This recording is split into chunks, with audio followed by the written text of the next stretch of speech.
பேஜினேஷனை எப்படி கான்ஃபிகர் பண்ணுறது மற்றும் பயன்படுத்துறதுங்கிறத தெரிஞ்சுக்க போகிறீங்க. இந்த ப்ராஜெக்டில் யூசர்ஸ்ன்ற டேபிளில் இருந்து 50 ரெக்கார்டை எடுத்து இந்த பேஜில் காமிச்சிருக்கோம்.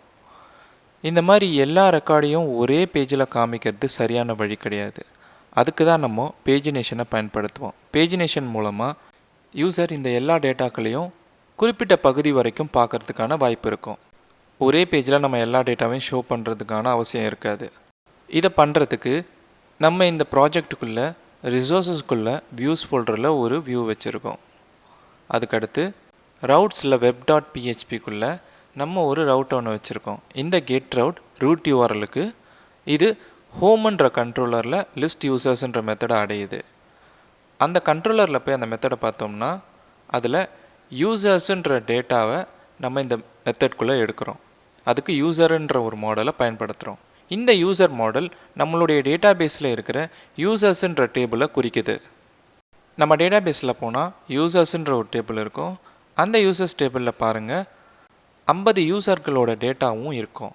இந்த மாதிரி 50 இருந்தாலும் 1000 இருந்தாலும் அந்த டேட்டாக்களை நம்ம பேஜினேஷன் மூலமாக காட்டுறது தான் சரியான வழியாக இருக்கும். இந்த கண்ட்ரோலரில் இந்த மெத்தடில் அந்த யூசர்களோட டேட்டாவை எடுத்த பிறகு user_listன்ற ஒரு வியூவுக்கு யூசர்ஸுன்ற பேரில் அந்த டேட்டாவை அனுப்புகிறோம். அந்த user_list வியூவை ஓப்பன் பண்ணிங்கன்னா அதுக்குள்ளே இருக்கிற டெம்ப்ளேட் இப்படி தான் இருக்கும். இதில் இருக்கிறது ரொம்ப பெரிய ஒரு விஷயம் இல்லை. யூசர் லிஸ்ட்டுன்ற ஒரு ஹெட்டிங் மற்றும் அதுக்கு கீழே டேபிள் கொடுக்கப்பட்டிருக்கு. அந்த டேபிளில் ஐடி நேம் ஆக்ஷன்னு சொல்லிட்டு ஹெட்டிங்கு கீழே அதுக்கான டேட்டாவை ஃபார் ஈச் லூப்பில் நம்மளுடைய யூசர்ஸுன்ற வேரியபிள் மூலமாக எடுத்து காட்டுறோம். இந்த டெம்ப்ளேட்டுக்கு நான் பூட்ஸ்ட்ராப் ஸ்டைலிங் ஃப்ரேம்வொர்க்கை பயன்படுத்தியிருக்கேன் கொஞ்சம் அழகாக காட்டுறதுக்கு. இப்போ திரும்ப நம்மளுடைய விஷயத்துக்கு வருவோம். இந்த பேஜினேஷனை இப்போ எப்படி பண்ணுறது? அது இந்த லாராவெல்ல ரொம்பவே சுலபம்.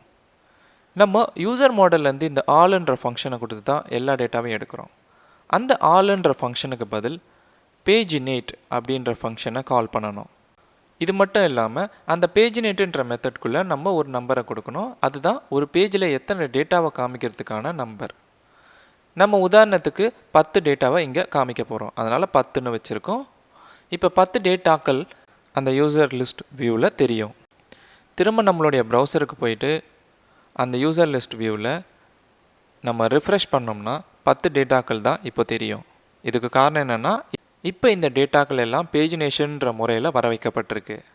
இப்போ பாருங்கள், நம்மளால் 1லேருந்து 10 வரைக்கும் தான் பார்க்க முடியுது. அடுத்த பேஜுக்கு போகிறதுக்கு நம்ம என்ன பண்ணணும்?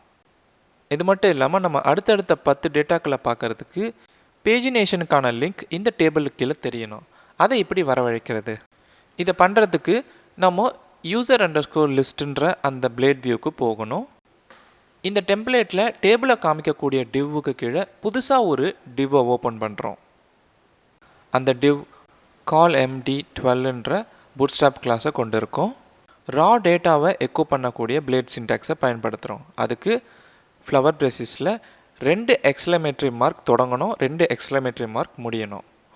அதுக்கு நடுவில் நம்மளுடைய இந்த யூசர்ஸுன்ற இந்த டேட்டாவை அணுகணும். அந்த டேட்டாக்குள்ளே ஒரு மெத்தட் ஒன்று இருக்குது.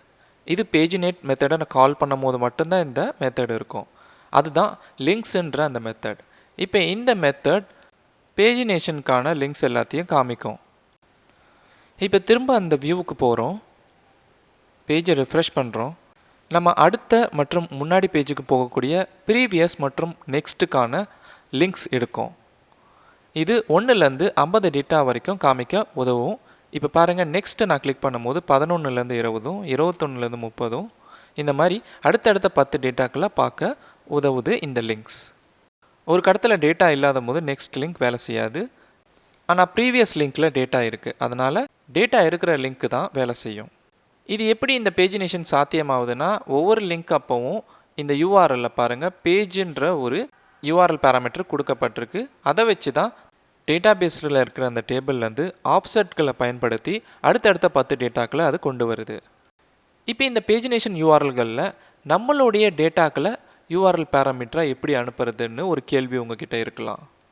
அதுக்கு நீங்கள் இந்த பேஜினேஷனுக்கான லிங்க் காட்டுற இடத்துல இந்த யூசர்ஸ் அப்படின்ற வேரியபிள்குள்ளே இன்னொரு ஒரு மெத்தட் ஒன்று இருக்குது, அப்பென்ஸ் அப்படின்ற மெத்தட். இது லிங்க்ஸுக்கும் யூசர்ஸ் வேரியபிளுக்கும் நடுவில் நீங்கள் கொடுக்கணும். இந்த அப்பென்ஸ் அப்படின்ற மெத்தட்குள்ளே நீங்கள் அரே டேட்டாக்கெல்லாம் உங்களுடைய யூஆர்எல் பேராமீட்டர்களை கொடுக்கலாம்.